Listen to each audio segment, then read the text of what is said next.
Caitlyn Clark just dropped 30 seconds of footage that has the entire WNBA world losing their minds.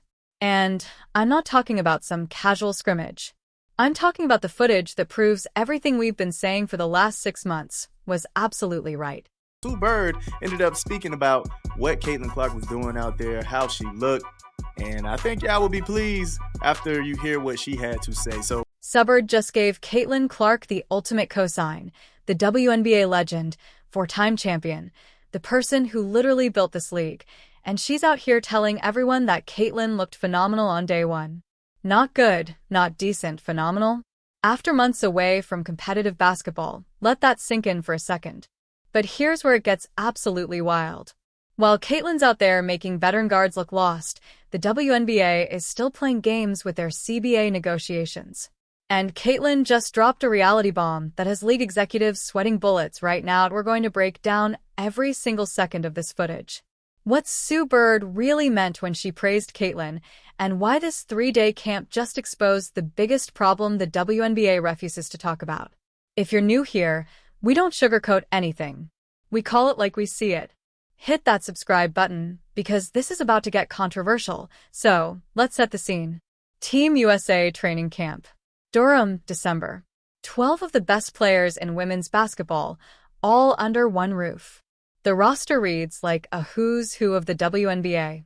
Paige Bueckers, Angel Reese, Kelsey Plum, Chelsea Gray, and of course, Caitlyn Clark. Now, here's what everyone needs to understand. This isn't just some casual get-together. This is the selection process for the 2026 FIBA World Cup team. The same Team USA that infamously left Caitlyn off the Paris Olympics roster. Yeah, that Team USA. The decision that still has fans furious 6 months later, and Caitlyn hasn't played competitive 5-on-5 basketball since July. Not August, not September, July.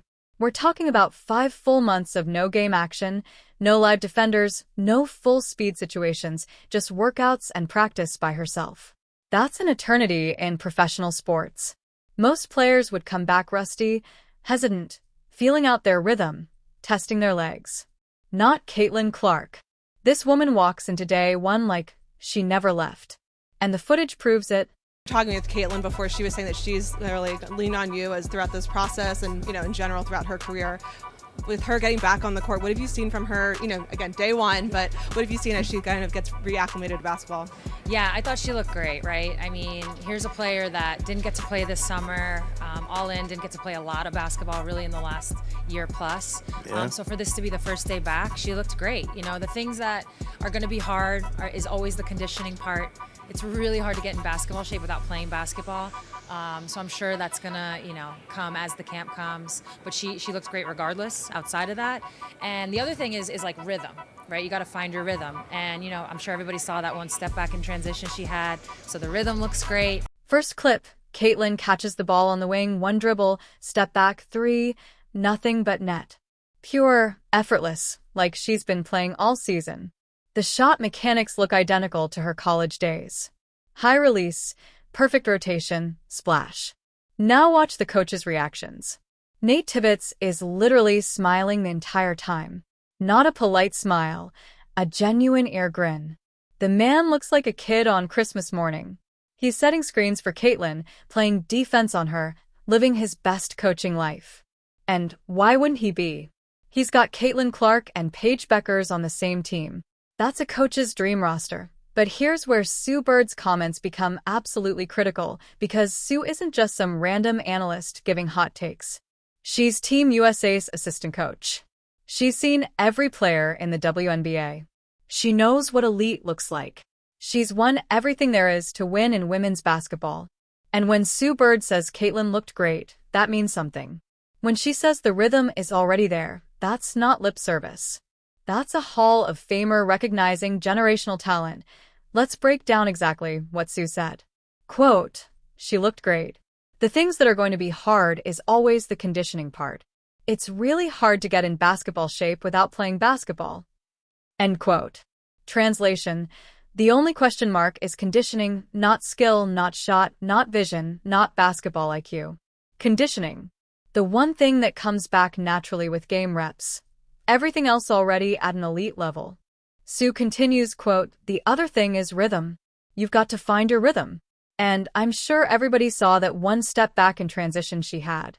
So, the rhythm looks great." End quote. Hold on. Let's pause right there. Sue Bird just said Caitlyn's rhythm looks great after 5 months off. The most important aspect of a shooter's game, the timing, the feel, the flow, already there on day one. Do you understand how rare that is? Most shooters need weeks to find their rhythm after a long break. Caitlyn found it in one practice session. That's not normal. That's not even close to normal. That's what separates good players from generational talents. But Sue doesn't stop there. She emphasizes something that should terrify every other guard in the WNBA. Quote, "More than anything, you want all these players to just be around each other off the court on the court." End quote. Chemistry, team bonding, building relationships, all the intangibles that make championship teams. And according to Sue, this group already has it. They genuinely know each other. The energy is there. The vibe is right. That's dangerous. Now, let's talk about what the footage doesn't show. The defensive intensity, the communication, the way Caitlyn's reading plays before they develop. One clip shows her getting a steal, clean strip, quick hands, sliding her feet, the defensive fundamentals that casual fans never appreciate. Another sequence shows her fighting through a screen, staying attached to her assignment, talking to teammates, pointing out rotations. This is the complete player Caitlyn that WNBA defenses had nightmares about last season. And then there's this moment.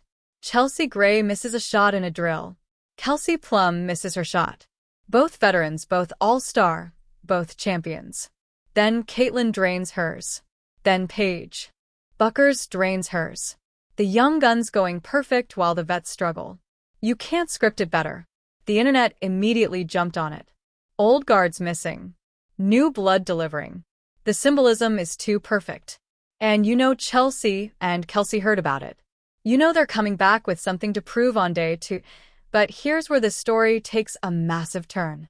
Because while all this basketball excellence is happening, there's a dark cloud hanging over the entire WNBA, the CBA negotiations, and they're not going well.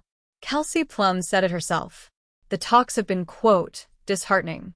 She said they're, quote, far away from a deal. And that's terrifying, because if they don't reach an agreement by January 9th, there might not be a 2026 season. Let me say that again. There might not be a season. No games, no playoffs, no finals, nothing. Just when the WNBA is experiencing unprecedented growth, just when viewership is skyrocketing, just when mainstream attention is finally here, they might fumble the entire bag. And that's when Caitlyn Clark dropped the most important statement of the entire weekend. This wasn't basketball talk. This was business. This was reality. This was a message to everyone involved in these negotiations. Quote, "This is the biggest CBA negotiation that the WNBA has ever seen, and it's not something that can be messed up." End quote. Boom. First sentence, setting the stakes, making it clear. This is not the time for ego. This is not the time for stubbornness. This is not the time to let this opportunity slip away. She continues, quote, "We're going to fight for everything that we deserve, but at the same time, we need to play basketball. That's what our fans crave. That's what all of you crave as well, because you want the product on the floor.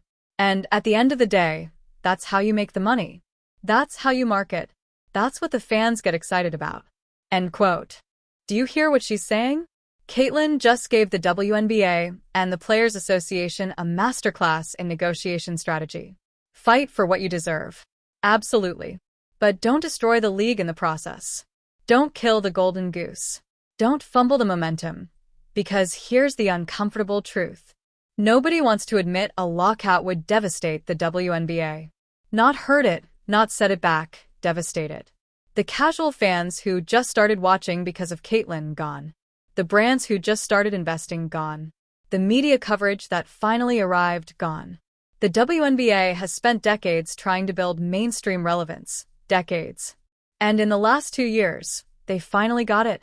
Record viewership, record attendance, record merchandise sales, record everything. All because of players like Caitlyn bringing in new audiences. And now they're going to risk it all over CBA negotiations. That's not strategy. That's sabotage. Caitlyn said it perfectly. Quote, there are different things where we can say we certainly deserve that and compromise on, and then other things that we can probably compromise on. This is the biggest negotiation in history, and I don't want that to be similar. It's important that we find a way to play this next season. End quote. Compromise. The word that apparently nobody in these negotiations wants to hear. Both sides need to win, but both sides also need to give. That's how negotiations work. That's how you build something sustainable, and Caitlyn's not just talking, she's living it. She turned down Ice Cub's Big 3 league. She turned down overseas opportunities. She turned down exhibition tours, all the money she could have made in the off-season, all the exposure, all the opportunities. She said no to everything. Why? Because she's focused on one thing: growing the WNBA, elevating women's basketball, building something bigger than herself. That's leadership. That's sacrifice.